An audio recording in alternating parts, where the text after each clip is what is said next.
नमस्कार। तो आज हम सद्गुरु की किताब इनर इंजीनियरिंग के जो मुख्य विचार हैं उन पर थोड़ी गहराई से बात करेंगे। हाँ। हमारे पास इस किताब का एक सारांश है और कोशिश ये रहेगी कि समझें कि कैसे अपने अंदर की दुनिया को संवार कर जीवन में स्थायी खुशी और स्पष्टता लाई जा सकती है। बिल्कुल। और किताब का जो सार है वो यही है कि हम अक्सर बाहर की चीजें बदलने में लगे रहते हैं, है ना? हाँ, सही बात है। जबकि असली बदलाव और जो स्थिरता है वो अपने अंदर के सिस्टम को, अपने तंत्र को समझने और उसे ठीक करने से आती है।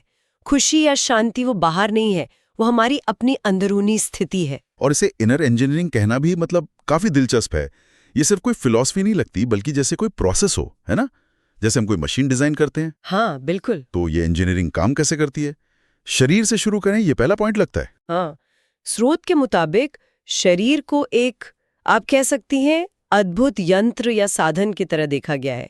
ये सिर्फ हाड़ मांस का ढांचा नहीं है। ये वो जरिया है जिससे हम जीवन को अनुभव करते हैं। तो हम इसमें किस तरह का फ्यूल डालते हैं, हमारा भोजन, कैसे इसका रखरखाव करते हैं, जैसे योग, व्यायाम, और कितनी जागरूकता से, कितने ध्यान से इसका इस्तेमाल करते हैं। अच्छा। ये सब सीधा सीधा हमारे जीवन की क्वालिटी तय करता है। ये एक तरह से नींव है, आप कह सकती हैं। शरीर वाला हिस्सा तो ठीक है, समझ आता है, पर मन का क्या? किताब में एक बात है कि मन समस्या नहीं, पर अनियंत्रित मन है। ये थोड़ा कंफ्यूजिंग सा लगता है। अगर मन प्रॉब्लम नहीं तो कंट्रोल क्यों करना? हाँ, ये एक बहुत जरूरी बारीकी है। देखिए, मन तो सोचने, महसूस करने, याद रखने का एक जबरदस्त टूल है, इसमें कोई शक नहीं। प्रॉब्लम तब शुरू होती है जब ये बेगाम हो जाता है। हमारे विचार, हमारी भावनाएं, वो हम पर हावी हो जाते हैं। किताब में साक्षी भाव की बात की गई है। साक्षी भाव? यानी अपने विचारों और भावनाओं को बिना उनसे जुड़े, बिना उन पर तुरंत रिएक्ट किए देखना। जैसे आप दूर खड़े होकर आकाश में बादल देख रहे हो, वो आ रहे हैं, जा रहे हैं। अच्छा। उनसे अपनी पहचान नहीं जोड़नी, बस देखना है। ओके, विचारों के बहाव में बहने के बजाय किनारे पर खड़े होकर उन्हें देखना। और इसी से जुड़ी एक लाइन है, अगर आप अपने मन को नहीं चला सकते तो कोई और उसे चलाएगा। इसका क्या मतलब हुआ फिर? देखिए, इसका काफी गहरा है। अगर हम अपने विचारों, अपने विश्वासों, अपनी भावनाओं को लेकर सचेत नहीं हैं, जागरूक नहीं हैं, तो क्या होता है? क्या होता है? समाज, विज्ञापन, दूसरे लोगों की राय, ये सब चीजें अनजाने में हमारे मन को शेप देने लगती हैं। हमें पता भी नहीं चलता। अच्छा, हम सोचते हैं कि ये हमारे विचार हैं, पर होते नहीं। बिल्कुल। हम असल में अपने फैसले नहीं ले रहे होते, बल्कि बाहरी असर की कठपुतली बन जाते हैं।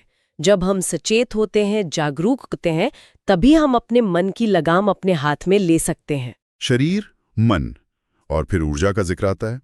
कहा गया है कि जीवन का जो अनुभव है वो ऊर्जा के लेवल पे होते हैं। ये कैसे काम करता है? हाँ, इसको ऐसे सोचिए, जब हम खुश होते हैं या बहुत उत्साहित होते हैं तो कैसा महसूस करते हैं? एनर्जेटिक, ऊर्जावान। बिल्कुल। और जब दुखी या थके होते हैं? लो एनर्जी, थका हुआ। सही। तो किताब यही कहती है कि हर अनुभव, चाहे वो शारीरिक हो या मानसिक, वो हमारी जीवन ऊर्जा, जिसे प्राण भी कहते हैं, उसके स्तर और उसके प्रवाह से जुड़ा है।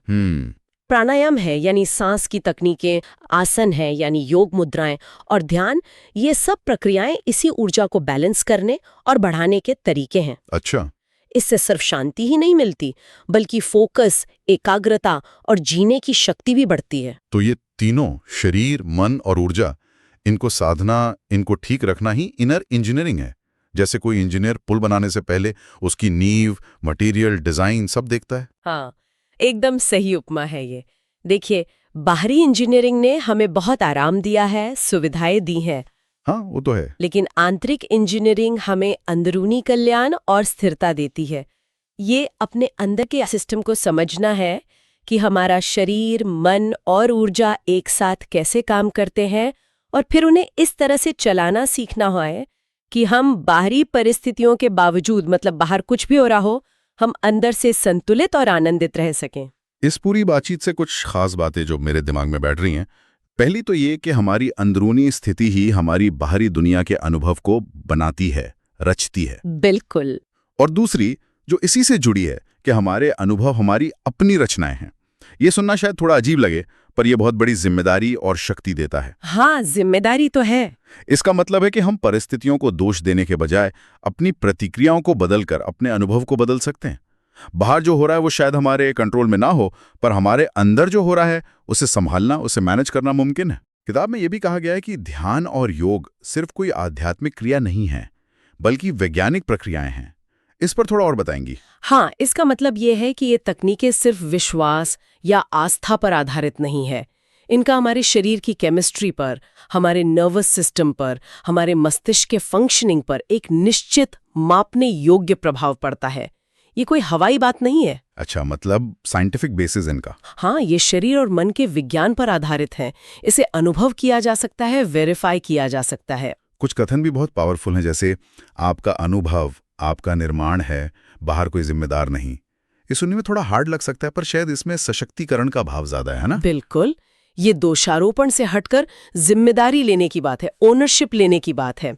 एक और कथन है, खुशी एक जगह नहीं, एक स्थिति है।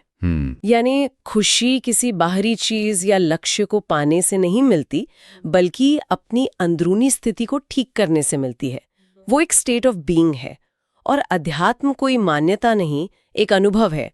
ये इसे किताबी ज्ञान से कहीं ज्यादा एक व्यक्तिगत खोज, एक पर्सनल जर्नी बनाता है। तो कुल मिला के देखा जाए तो इनर इंजीनियरिंग जीवन को अंदर से बाहर की ओर जीने का एक कह सकते हैं ब्लूप्रिंट या खाका पेश करती है। हाँ, एक फ्रेमवर्क। ये किसी धर्म या पंथ की बात नहीं, बल्कि अपने ह्यूमन सिस्टम को बेहतर तरीके से समझने और चलाने का एक प्रैक्टिकल साइंस है। और संदेश यह है कि अगर अंदर शांति है तो बाहर का शोर उतना परेशान नहीं कर सकता। सही समझा।